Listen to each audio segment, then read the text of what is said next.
Hello everyone, সবাই কেমন আছো? অবশ্যই ভালো আছো। তো গাইস, আজকে আমি এসেছি নবদ্বীপে নিমাইয়ের জন্মস্থান।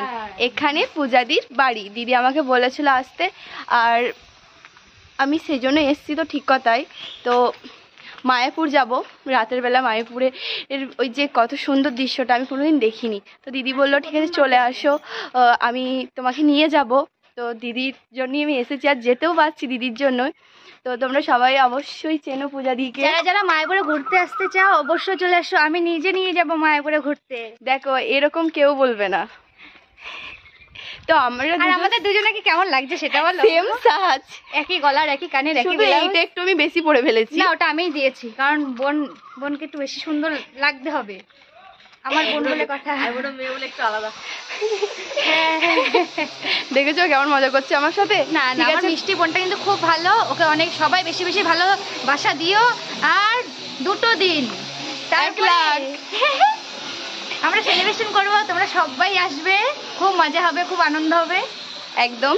তো গাইস চলো, আমরা এখন মায়াপুরে যাওয়ার জন্য রওনা দিচ্ছি। গিয়ে আবার যেতে যেতে এখন তোমাদের সাথে অনেক অনেক কথা হবে।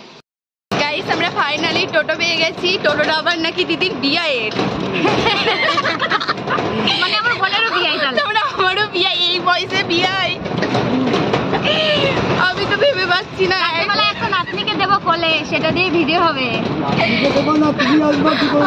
এই বয়সে বিয়ে আমি মেনে নিতে পারছি না। হ্যাঁ তাই তো, বিয়ে হয়নি কিন্তু ঠাম্মি হয়ে গেছি, সবকিছু হয়ে গেছি, কিছুর বাকি নেই, কিন্তু বিয়ে হয়নি। যাই হোক, বলছে বিয়াই থাকলে বিয়ে হয়ে গেল। কেমন ফোচকে বিয়াই দেখেছো? ছোট ছোট মানে ছোট ছোট বিয়ানগুলোকে দেখে বেশি মজা করছে।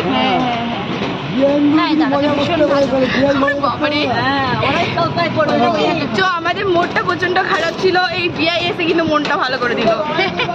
আমরা ফাইনালি নৌকায় চলে এসেছি। আর আমাদের কি লোকটা কেমন করে দিয়েছে, করে দেবে, কিছু করার খুব একটা ভালো দেয়নি। কেমন জমাট মনে হচ্ছে।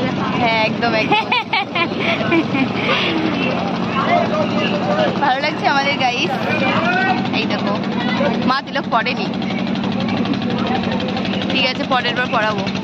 হ্যালো এভরিওয়ান, ফাইনালি আমরা চলে এসেছি মায়াপুর। এই দেখো আমরা 3 জন, মানে মায়াপুরে এখানে ভিডিও করতে দেয় না, আমরা লুকিয়ে লুকিয়ে ভিডিও করছি। প্রচুর লোকজন। তো দুপুরবেলার টাইমে, এখন এই গরমের সময় খুব একটা লোকজন হয় না, সন্ধ্যের দিকে তো প্রচুর লোক। দেখতে পাচ্ছ কত লোক আসছে। হ্যালো গাইস, আমাদের মায়াপুর ঘোরা কমপ্লিট। তো এবার বাড়ির দিকে রওনা দেব। আবার খুব তাড়াতাড়ি আমি আসছি। চলো, গুড নাইট।